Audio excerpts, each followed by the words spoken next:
Have you ever been stuck in a plateau on a compound movement? Let's say a bench, a squat, a deadlift, and you've been trying for weeks just to get over that hump, but just can't see any progress and the needle ain't moving in the right direction?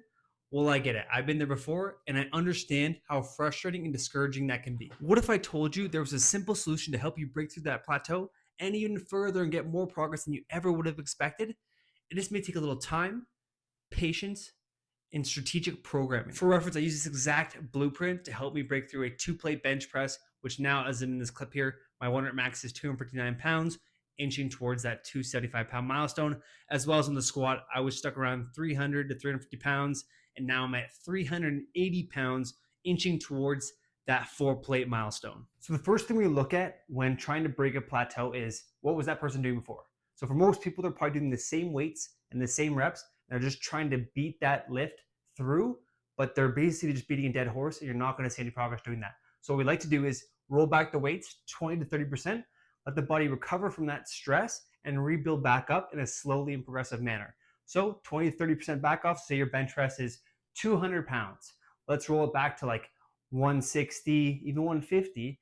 Do 5x5, 3x5, 3x8, whatever the program is, and then build back up 5 pounds per week, adjusting volume and intensity. This will allow the body to adapt to that new stress being applied and allow you also to practice good form and technique. The second point we focus on is we look for any weak points that are affecting that main lift, whether it's squat, bench, or deadlift. It's all the same game plan. So let's say with bench press, and we get to the midpoint, and that's our sticking point, and we just struggle with that lockout position. That means our triceps are weak, so we want to prioritize that in our secondary work, especially in the upcoming training blocks. We may even sub the bench press out for a better variation that focuses specifically on the lockout. So that could be a close grip bench press, that could be a floor press, that could be a pin press.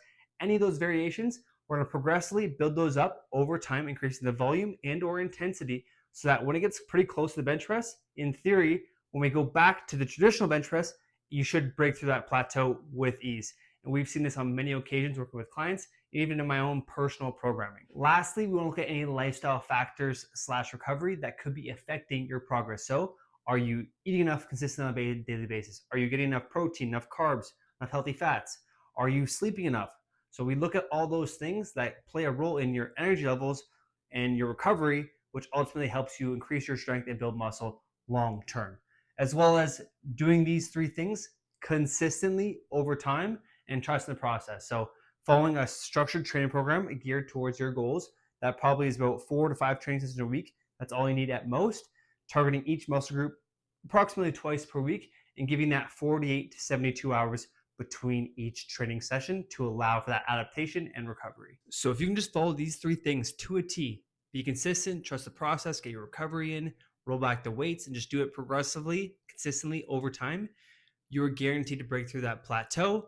It's going to take a little strategy and a little trial and error for programming on your end. So I hope this video was helpful for you guys. If you have any other questions, comments, concerns, please just comment them below and I'll be sure to get to that when I can. Other than that, if you subscribe to my channel, I'd be so grateful because I want to continue using my knowledge and expertise to help you guys hit your goals in the gym and in life in general. And other than that, let's keep hitting the weights. Let's keep being consistent and we'll see you next time.